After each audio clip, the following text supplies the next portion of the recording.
ซึ่งวันนี้มาพบกับข้าพเจ้าท้าวจันทมณีศรีวิไลซึ่งเราจะมาทดลองเกี่ยวกับการสะท้อนแสงเนาะ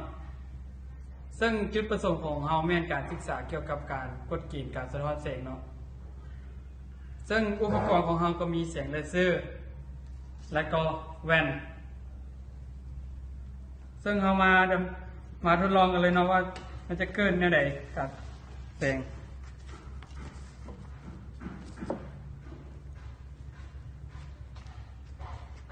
เราจะแยง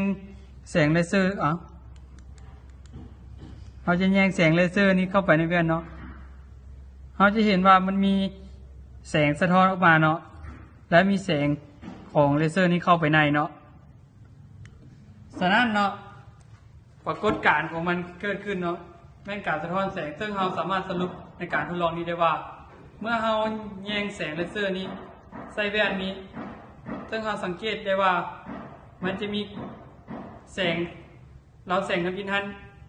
จะเกิดมี2ภาคส่วนเนาะภาคส่วนที่1ก็คือกับคืนสู่อากาศ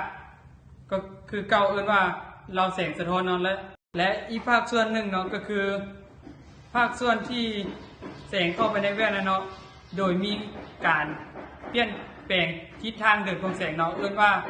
เราแสงหักเนาะซึ่งการทดลองนี้เราสามารถนำไปใช้ในการเรียนการสอนได้เนาะเพื่อให้นักเรียนนั้นได้เข้าใจบทเรียนได้ง่ายขึ้น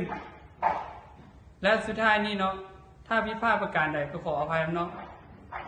อันนี้ขอขอบใจ